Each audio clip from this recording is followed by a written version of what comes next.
Hi, my name's Joe Cernik. I'm a member of the faculty here at Lindenwood University, and I'd like to welcome you to Books and Strikes. Books and Strikes is a show where we frequently discuss books. Other times we do take the camera out on the road and do a variety of things with baseball, but today we are discussing a book. The book is titled Ballpark, Camden Yards, and the Building of an American Dream, written by a man named Peter Richmond, who is a senior writer at Gentleman's Quarterly. Now, joining me today is Eric Click. Eric is a professor of public administration at Polk State College, which is in Florida. Eric is one of my former undergraduate and graduate students who then subsequently went on and got a Ph.D. at the University of Texas, which you're joining a growing rank of a number of my students who are currently in or have received Ph.D. programs. I like to see that. So he's been on in the past to discuss his doctorate dissertation, which was on Cardinals Ballpark Village, which I guess some year way in the future we might see something about. As they always say, it's coming about soon. It's coming about soon. For about the last 12 years. Now, we're talking about the building of Camden Yards, and Camden Yards is opening up in April of 1992, and it's considered to be sort of the first retro major league ballpark village, and then you subsequently find that it sort of inspired, so to speak, a number of other stadiums to be built. Good book. I mean, it gets into all types of arguments between the city, the county, the city and the suburbs, the city and the state, the problems of different personalities involved, the architectural designs, all the stuff that goes into building a ballpark are in here. Yes, I thought it was very interesting, for example, how much it went into actually the architecture with the firm HOK, which is actually based out of St. Louis originally.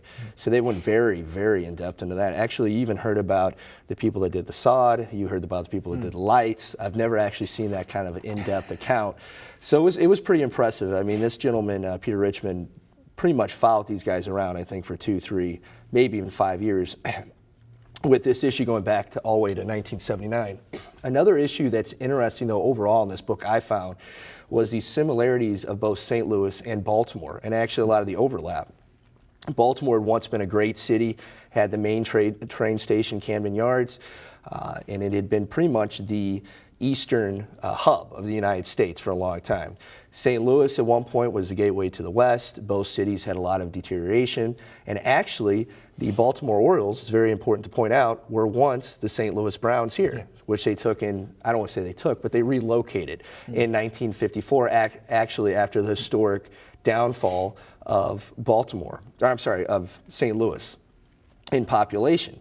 And actually at one point, Bill Vick, who had owned the Browns, went out there and he actually had to sell the team to them. But it's interesting because he sold them to a brewery, the National Brewing Company, and that family owned them, which actually tried to sell them back to him in the 70s. So you still have the brewery and baseball connection there. And another thing that's interesting is after the Colts left in '84, also the St. Louis Cardinals left here in 1987, football left here in 1987, and interesting enough, the person who's actually on the Maryland Athletic Authority actually had at one point a shirt on that said Baltimore Cardinals, a jersey, because they thought they were going to take actually the second Cardinals team actually over to Baltimore, which is ironic because throughout the book they talk about how it's not fair that teams relocate. They actually passed a law in Baltimore, I'm sorry, not in Baltimore, but the state of Maryland, the only law that says more or less teams are eminent domain. But ironically, as soon as the Colts left, they were looking to do the same thing that they were mad about when the Colts left. The HOK thing, I noticed through the book because I got confused. And they kept talking about HOK architectural design, but then somewhere in the book, it's like the team is resisting wanting to have an HOK design, and they're bringing in actually someone else.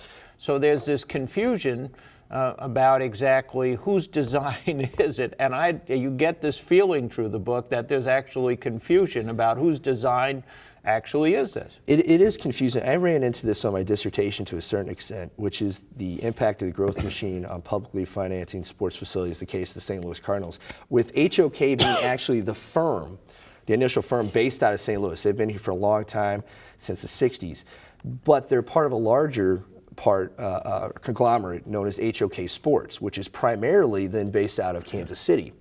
They came up with most of the designs for a lot of the initial stadiums in the 80s, particularly Comiskey Park.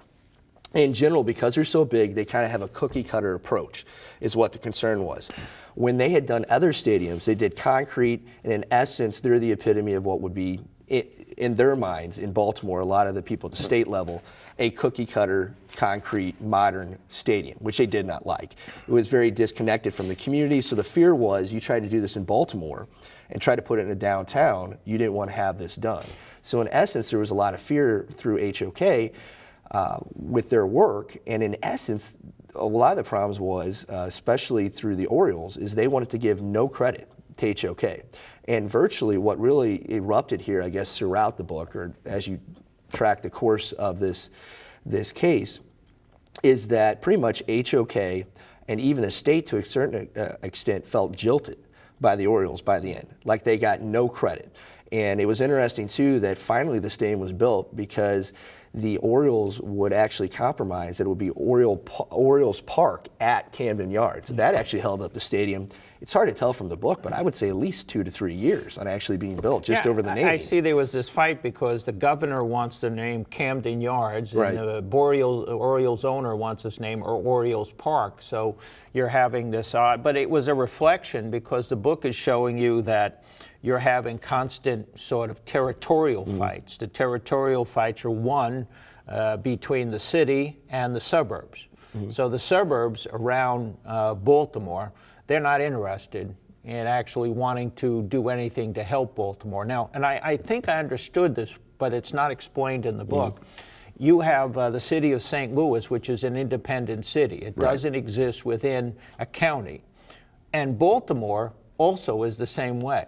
Baltimore is an independent city, so it doesn't exist within a county. So it's easier, I think, for people in the suburbs to feel like you're over there and we're over here. And you see that through the book, is that this sort of fight where every time you're going to have a state commission created or a state committee that's going to have to work with you to give you money, that you're having this constant sort of a conflict that goes on where, no, you're in the city.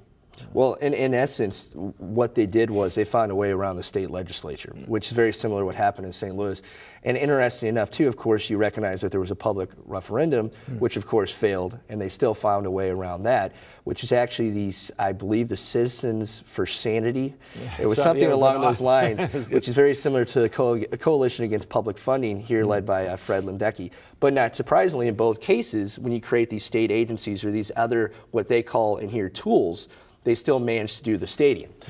So I wasn't clear to me, too, what the exact relationship officially was between Baltimore and also the suburb, but it was also very clear that very similar to St. Louis, and like I said, there's a very similar deterioration of both of these downtowns, that regardless, basically the county and especially the suburbs really didn't want much to do with Baltimore downtown.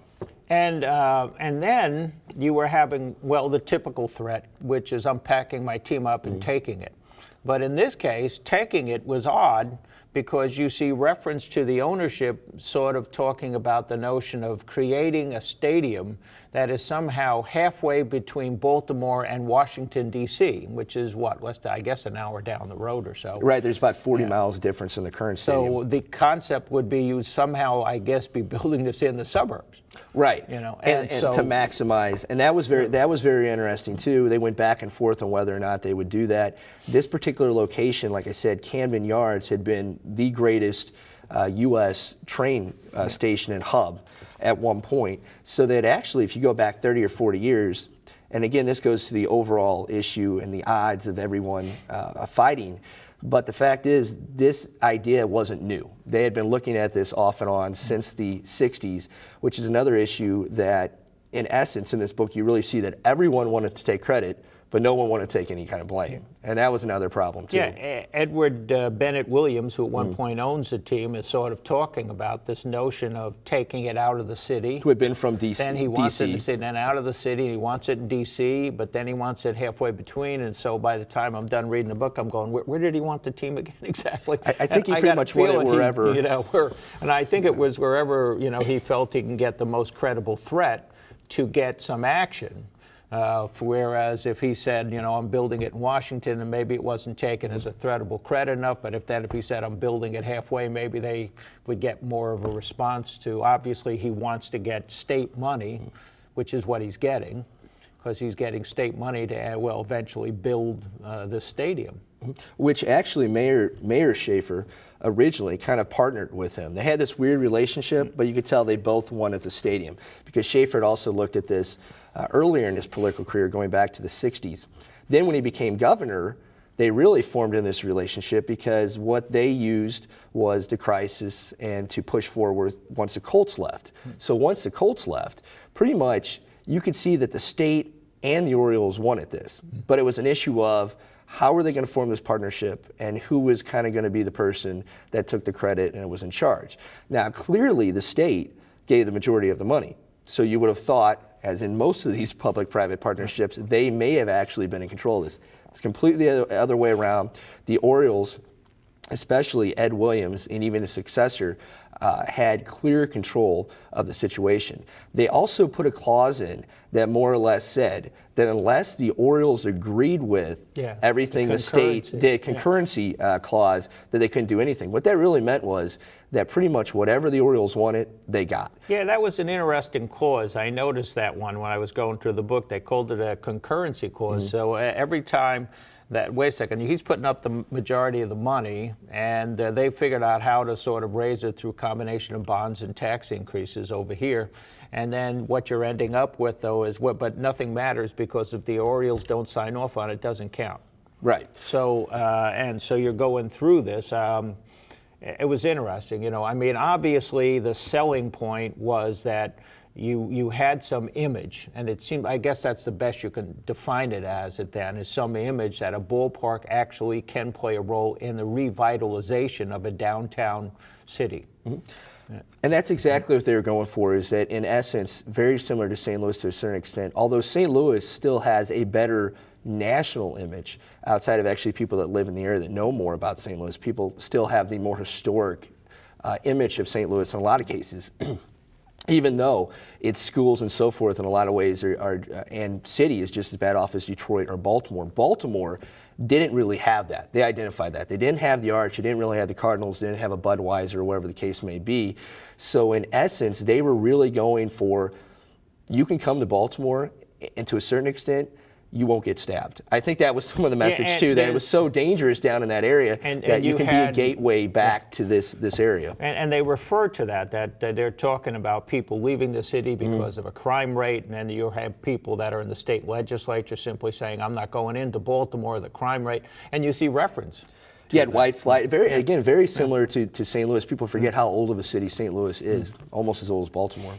Yeah, so what's interesting, the other thing was it replaced Memorial Stadium. And through the book, they're not really saying anything's wrong with Memorial Stadium, except for the rats, I guess, from the ball players' point of view. Those sounded more like cats, actually. Yeah. Well, the way they were talking about the size of these rats, they did, didn't they?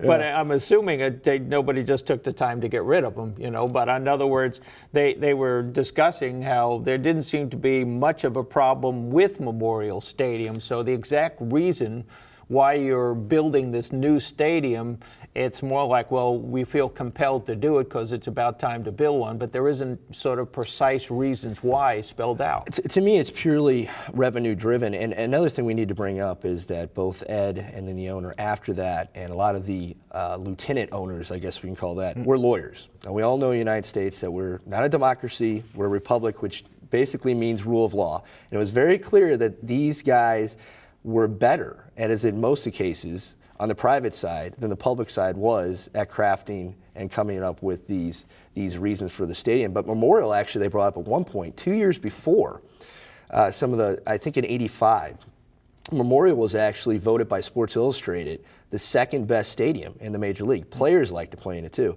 And you brought up a good point. If it only was the rats, I'm sure you could have brought in a zookeeper to take care of those large rats.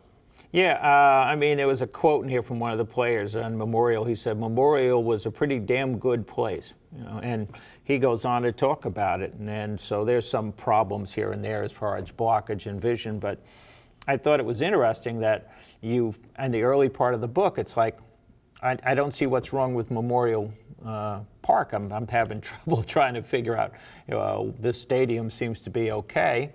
But so you want to replace it, which is understandable if you're telling me here's why, and we're going to go through the increased revenue it's going to do.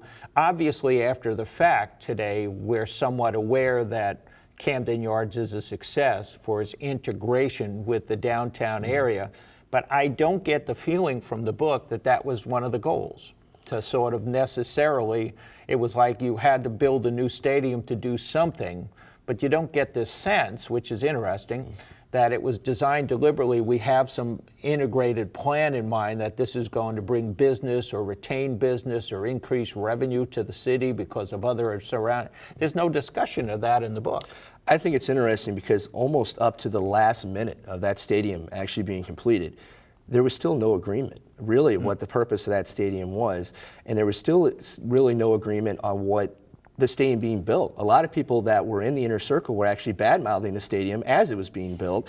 Then afterwards, then they loved the stadium. So yes, it's a very interesting, case because actually for most people beyond this book was written in 1993. If you go to Baltimore, if you've been to Baltimore, you well know still not to go much beyond where the ballpark is in Baltimore. So it may have had an impact on that area, but the hope of it having a larger impact in Baltimore, I don't think that was necessarily ever the hope, but if it was, it hasn't been achieved. Yeah,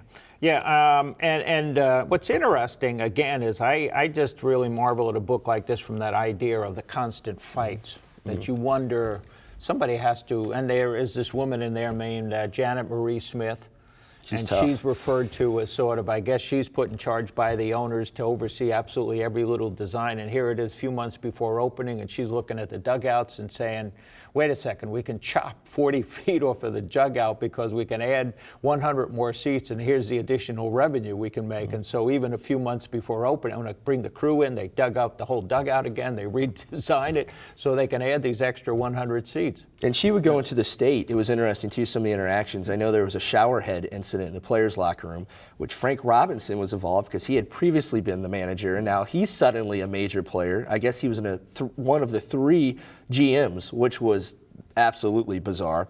So there's a shower head issue. She goes into one of the people of the state and says, basically, we're going to change the shower heads, and we're going to knock down a wall because it was originally going to be a dentist office, and now we think it should be a nice player's foyer. And the guy pretty much can't say anything because, again, of the basically the Orioles have the, what was it called? Concurrency policy. Yeah.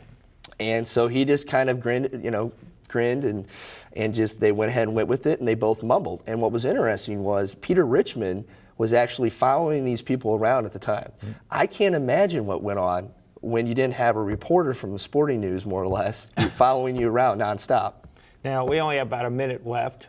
What'd you think of this book? You recommend people read it? I do recommend that they read it. It's very in-depth. I think it's good, as with any issue, to start from the beginning. Camden Yards really opened up a floodgate, including the St. Louis Stadium and actually stadiums beyond. So it's very interesting to take a look at, and you are not going to find a more in-depth, detailed encounter of a case study. Yeah. So I would say take a look. It's very enjoyable. I think it brings something for both a beginner and even an expert in this field. Yeah, I recommend it as a quick read, and it gives you a sense of all the sort of voices that go into building a stadium, and you're wondering how they get built by the time you get through something like this. Good book. Thanks for joining us today.